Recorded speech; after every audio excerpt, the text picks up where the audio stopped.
Narendra Modi, in his first interview after becoming Prime Minister, says the patriotism of Indian Muslims cannot be questioned. He was speaking to CNN's Fareed Zakaria ahead of his US visit. Listen in. There are many people in the United States and some in India who wish that the United States and India were much closer allies, the world's oldest democracy, the world's biggest democracy.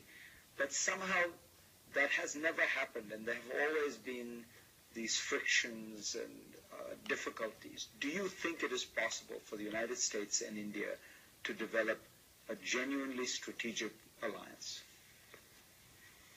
I have a one-word answer. And with great confidence, I say yes. Let me explain.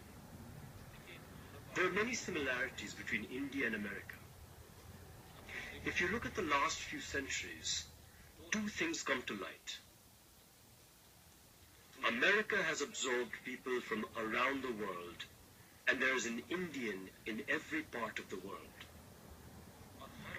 This characterizes both the societies.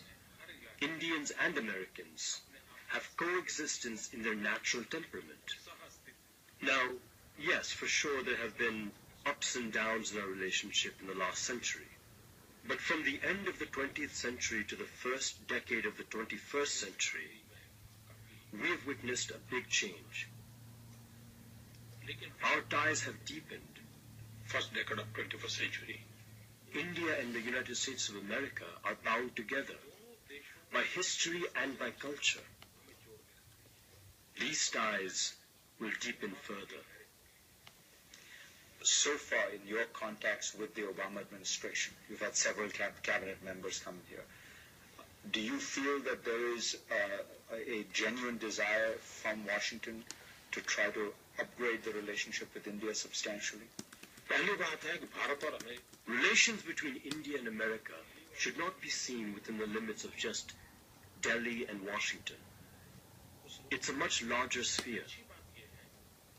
The good thing is that the mood of both Delhi and Washington is in harmony with this understanding. Both sides have played a role in this. Ayman Zawahiri, the head of Al-Qaeda, has issued a video and an appeal trying to create an Al-Qaeda really in India. South Asia, he says, but the message was really directed towards India, and he says that he wants to free Muslims from the oppression they face in Gujarat, in Kashmir. Do you think do you worry that something like this could succeed?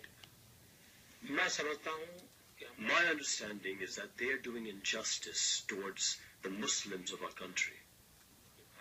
If anyone thinks Indian Muslims will dance to their tune, they are delusional. Indian Muslims will live for India. They will die for India. They will not want anything bad for India.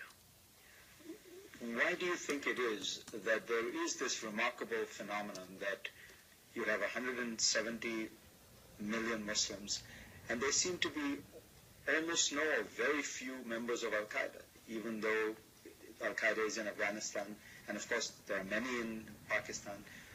What is it that has made this community not as susceptible? Firstly, I am not the authority for doing a psychological and religious analysis on this. But the question is whether or not humanity should be defended in the world, whether or not believers in humanity should unite. This is a crisis against humanity, not a crisis against one country or one race. So we have to frame this as a fight between humanity and inhumanity. Nothing else. And that